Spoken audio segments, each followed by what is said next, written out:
This is John Gilroy from the Federal Tech Podcast. This is Billy Biggs with WalkMe. Today, we're going to talk about digital adoption platforms. Hit the music, Manny. Welcome to the Federal Tech Podcast, where industry leaders share insights on innovation with a focus on reducing cost and improving security for federal technology. If you like the Federal Tech Podcast, please support us by giving us a rating and review on Apple Podcast. Welcome to the Federal Tech Podcast. My name is John Gilroy, and I will be your moderator. Our guest today is Billy Biggs. He's a vice president public sector at a company called WalkMe. Pretty easy to spell that. Go to walkme.com, get all kinds of information on them. I thought we'd talk about something that's kind of like the 500-pound elephant in the room. You know, I talk about hybrid cloud. I talk about cybersecurity. God knows I talk about zero trust. I think I walk down to the gas station. I talk about zero trust. But what good is all of this digital transformation unless people are using it, or there's some value to it? And so I wanted to drag Billy in and say, tell us about your company. What's WalkMe all about, and how can you help people actually engage and use some of these services? And just as a starting point, I have a fun fact here that's kind of dazzled me. I found this out a half hour ago. Gartner reports that the public cloud services market is going to grow by 20%. It's going to be a $591 billion market. So all kinds of federal government agencies are putting money into these websites and everything else. And so Billy, give us a thumbnail sketch of your company and let's jump into this talk. Yeah, so WalkMe is a digital adoption platform. I think the first thing I would say, this is a completely new category of technology as it relates to everything going on in the market. Certainly new on the private side. And for the last year or so, my team has been responsible for bringing these capabilities to the government market. So simply put, we help users navigate complexity in the enterprise software tech stack and give CIOs the complete visibility on the adoption or lack thereof of their enterprise tech stack. So these capabilities have not been readily available until recently. Last year was our first full year of market.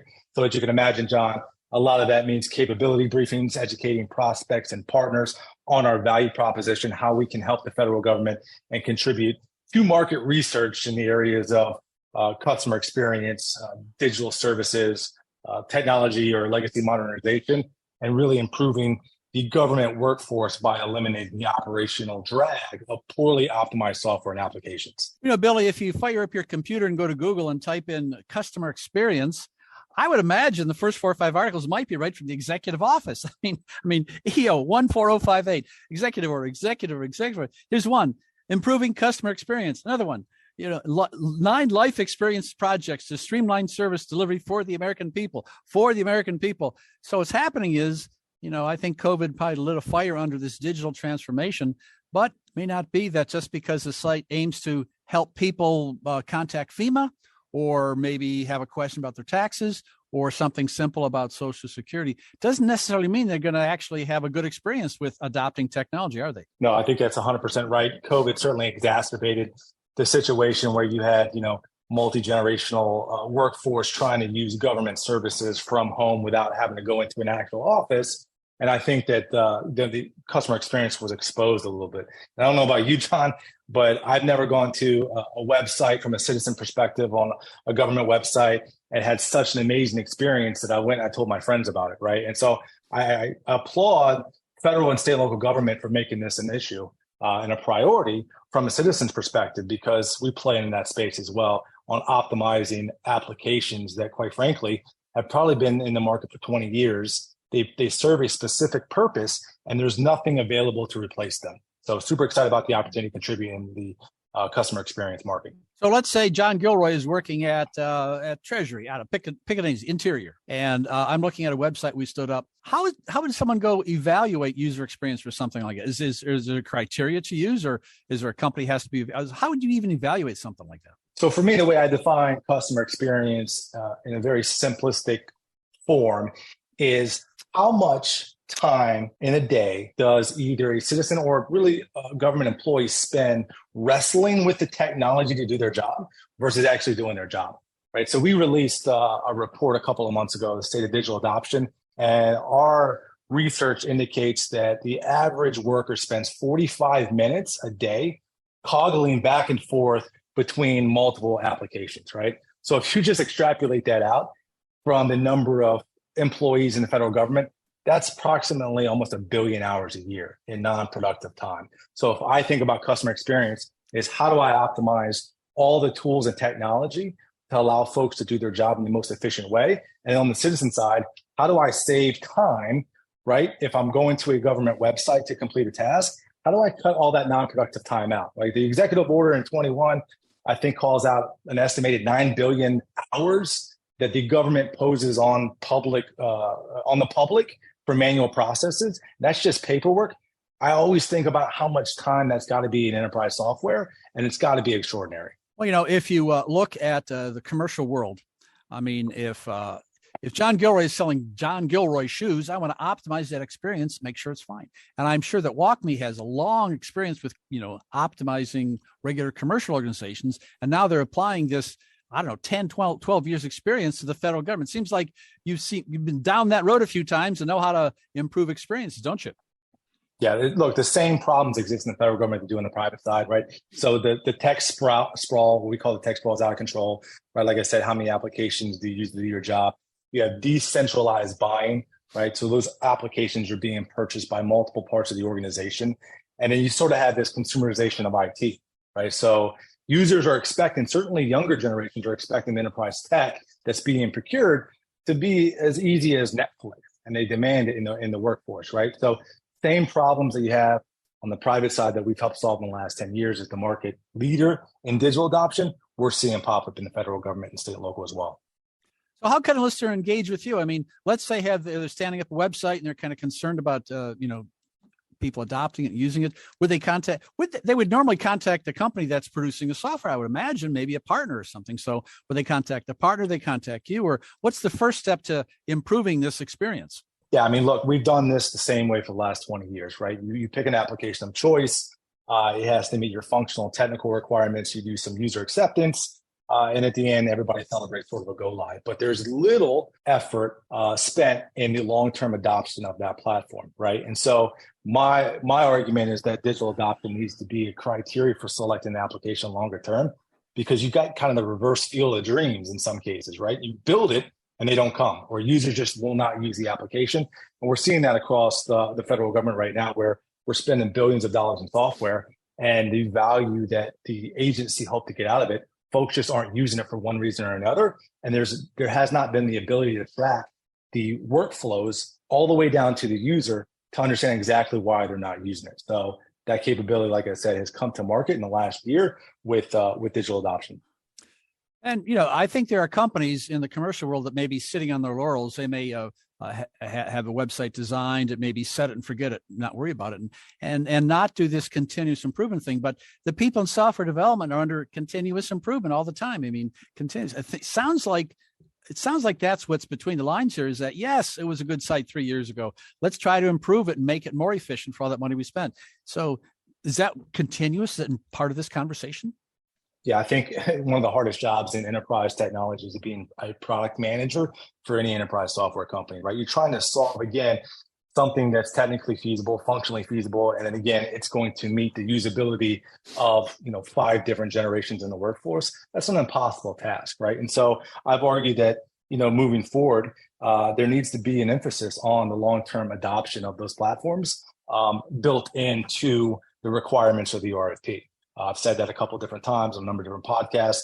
We're not there yet. Again, think about digital adoption. We are a relatively new category of technology, but every single category of technology out there right now was once a new category of technology, right? And so at some point, I think we reached an inflection point where we have digital adoption baked into an enterprise application RFP, whether it's HCM, ERP, or whatever, where it's a separate subsection and there's going to be evaluation criteria to grade the success and or failure of the adoption long-term. Well, Gartner and Forrester have categories for digital adoption platforms, so it's making some inroads somehow.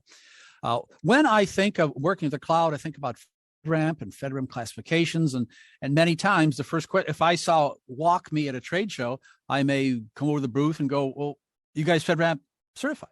And so where does that fit the conversation, or is that not your concern? What about FedRAMP? Yeah, look, super exciting. We just announced about 3 weeks ago that we have reached ready status at the moderate level. So something we've been working on for quite some time. And as all your listeners know, that's sort of the minimum threshold from a security posture to meet the government's requirements. So in the last year, as we generate demand and build interest on our capabilities, you're exactly right, John. We've had a number of folks say, hey, I love what you guys are solving, but come talk to me when you're FedRAMP ready, right? And so the way I describe it, there's approximately 30,000 software companies in the world. I think about 400 or so are either ready, in process, or authorized at the FedRAMP moderate level. That puts WalkMe in the 1% area, right? And it opens up our total addressable market for us now to able to go and support these mission requirements around digital adoption, customer experience, et cetera, because we've been adjudicated by our 3PAO, et cetera. We also have an ATO at the DoD level to support some on-premise stuff. And you mentioned Gartner Forrester.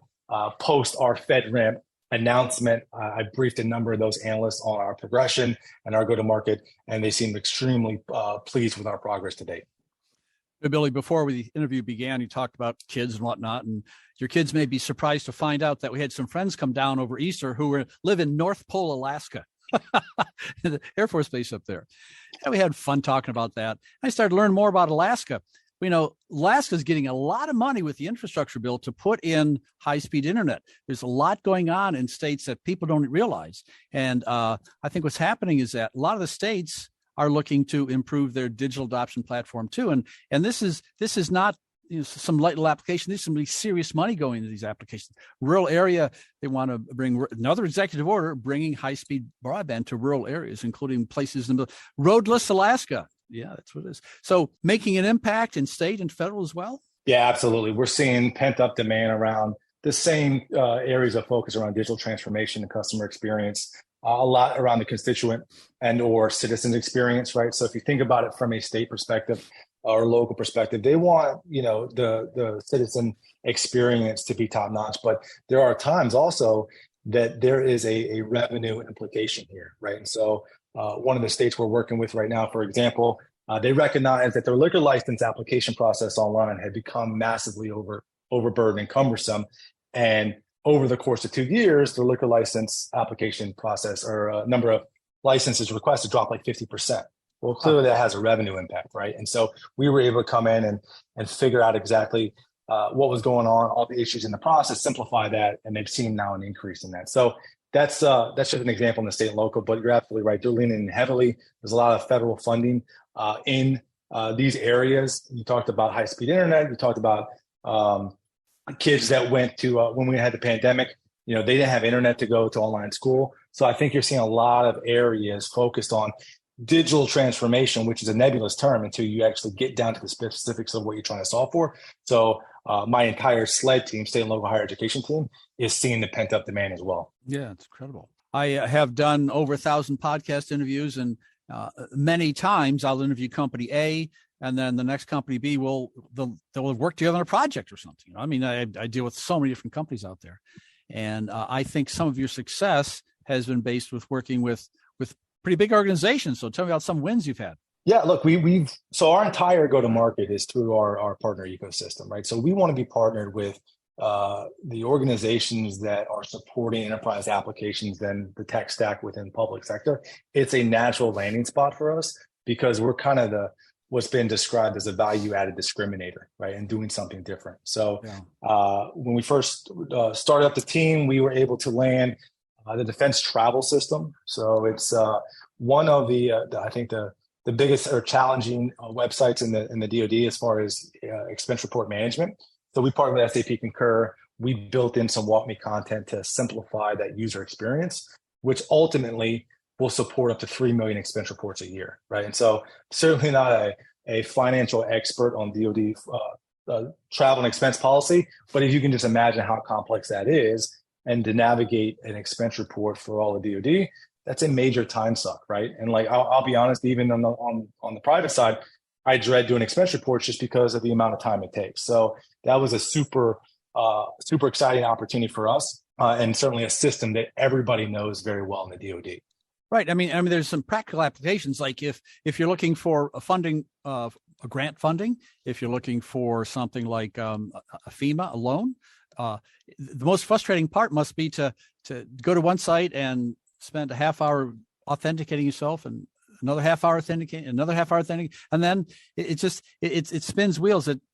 No one's happy at the end of this. Yeah, I don't know how many grants, in any area go kind of unclaimed because the process to actually apply and get that is just too complex, right? So I know there's a lot of funding out there that is available for folks that need it and deserve it, but the application to go through is just too burdensome, and they never actually give out all the funding. So we've seen that a couple different times, and certainly again, right in the crosshairs for us around digital transformation and customer experience.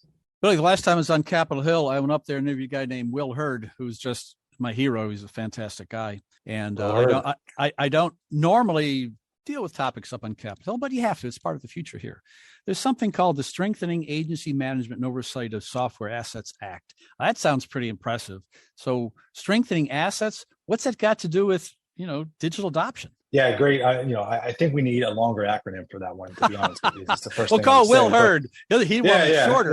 Yeah. So look, we're super excited about the opportunity to support this legislation, right? First and foremost, it's bipartisan, which is super cool from my perspective, because there's very few issues that seem to be bipartisan anymore, at least from the outside looking in.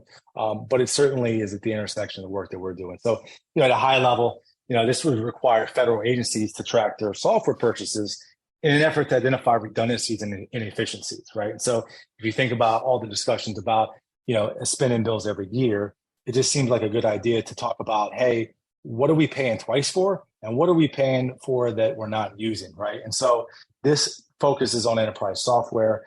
From my perspective, sort of the output or the outcome would be that, agencies would do sort of this independent, comprehensive assessment every year on what they're licensed in an effort to look for ways to optimize redundancies and efficiencies. So I appreciate, I think Senator Peters started this work last September. There's a number of co-sponsors on both sides of the aisle. So I'm interested, and I've been following along quite a bit on sort of how this is going to end up probably at the end of the year.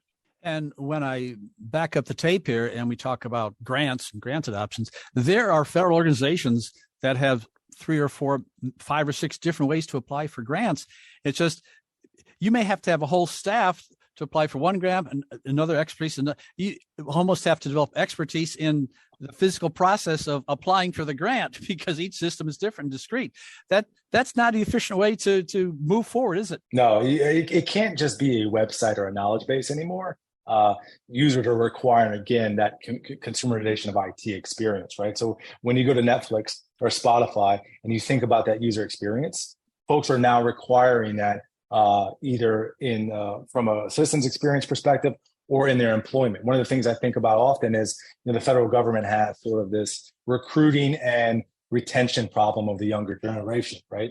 I can tell you I interviewed a lot of sales reps in my profession, and one of the questions I repeatedly get is, tell me about the tools in your tech stack to make my job more efficiently. So I'm thinking about that consistently, and I think just putting up a website and say, hey, here's how you go get a grant, I think those days are going to be over very soon. And I think digital adoption is going to lead the way to kind of solve for that. In the commercial world, everyone talks about market demand and responding to market demand. And so is there a market demand in the public sector for improved digital adoption solutions? And where would that be exhibited? Yeah, I think there is. I would be remiss not to remind your listeners, like digital adoption being a new category. We haven't seen RFPs at scale that call out digital adoption, right? It's mostly the value prop that we solve for attached into other use cases. I see digital adoption becoming its own separate category in the next 3-4 years in the federal government, to where you will see specific RFPs for digital adoption. Gartner, Forrester, all the independent analysts have already validated this on the private side. I just think that you have a natural lag between the federal government and the private sector for folks to catch up. So right now, we've been educating folks on the value proposition of digital adoption, a lot of market education. This is the what. The how is the digital transformation, customer experience like we've talked about before, but digital adoption being its own separate category. I've been a big advocate of talking to agency leadership about, hey, from an appropriations perspective, you guys really need to start thinking about adding this as a line item into your budget request going into 24 and beyond. And so you get some market demand from from the leaders. What about the actual users themselves? Maybe are there citizen surveys that are taking place to see how they react to different applications? Yeah, look, I've been on record. I think surveys are dead. I'll be very provocative in that statement. Like, people are tired of answering surveys. And so I'll just be honest, like the experienced management companies out there, I respect them all, but I don't think that the surveys and getting subjective analysis back does anyone any good, right? So I always consider some of the things that we're offering as kind of that authoritative data source. Like, I'm not asking folks their opinion. I can tell exactly where they're having trouble in the workflow, in the application per user, right? So surveys to me is you normally only get like a 30% response, and you get folks that think things are going really, really well or really, really poorly. And seldom do you get that 70% in the middle, which actually requires you to develop some kind of action plan to solve for. But again, like I said, I think that's somewhat subjective, and it's hard to take action on feedback on a survey around enterprise technology in most cases, in my opinion. Do people use heat maps? That's an application in the commercial world? I know that. Is that part of your analysis, or is that not applicable? It's some of it. But again, I think that like when we have the ability to tell a CIO exactly the top 10 issues in a specific application without going to use surveys or without going to the help desk and looking at tickets, that's a very powerful statement. And it's certainly something every CIO we've spoken to in the last 18 months wants to understand more and how to incorporate it into their mission. Service tickets are expensive, especially if you hire new people. It's almost like spinning your wheels. I mean, if your new person is trying to understand the system and places a support ticket, it's like, no, we're losing time here. You should be out being productive. And so it just seems like I just finished teaching a course, and a lot of my students are starting new positions. And sure, these positions involved learning different types of applications. But you don't want to go back to the service ticket for your own company, do you? No, we just rolled out some work in the VA that we're doing. They were averaging in this small HR department 13,000 tickets a month. And we rolled out Walk Me on the application of choice to solve some of the problems they were having with tickets. And they went all the way down to zero. They didn't have one help desk ticket. They've never seen anything like it. So we've actually been dubbed, good, bad, or indifferent, as kind of level 0 help desk if you build in the right content to where you don't need to call the help desk anymore. And that's extremely powerful when, John, to your point, you consider how expensive, help desk is within the federal government. And if you just look at the 10-year picture, 10 years ago, 10 years from now, there's going to be fewer and fewer people being offered any type of assistance at all. People don't like chatbots. People don't like contacting and having questions. If you can anticipate the question and solve it ahead of time, all of a sudden you're 2 steps ahead. You're being more efficient with any money you're investing in that, aren't you?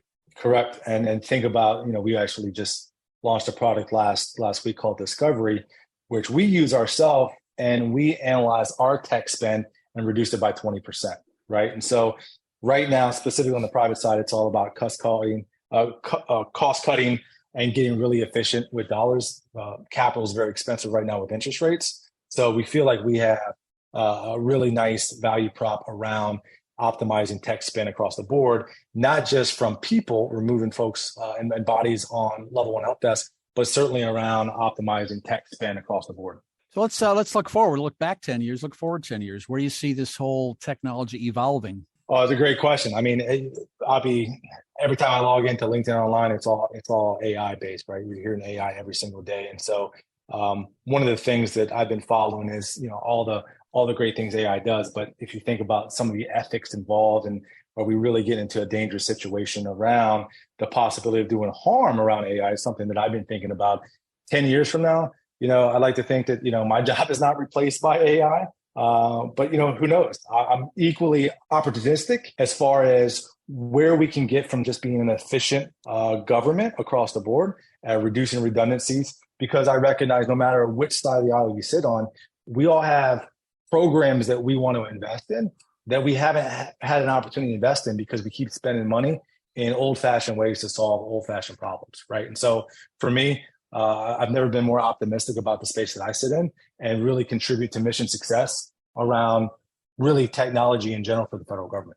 Yeah, Billy, I think you've given our listeners a difficult topic to make practical. You give some practical reasons how user experience can reduce costs, which is really the bottom line here, because budgets are going to get tightened and more people are going to be in line, and that service sector just kill everything in the commercial world and in the federal world as well. Unfortunately, here we're running out of time. You've been listening to the Federal Tech Podcast with John Gilroy. I'd like to thank my guest, Billy Biggs, Vice President Public Sector at WalkMe. Thanks for listening to the Federal Tech Podcast. If you like the Federal Tech Podcast, please support us by giving us a rating and review on Apple Podcasts.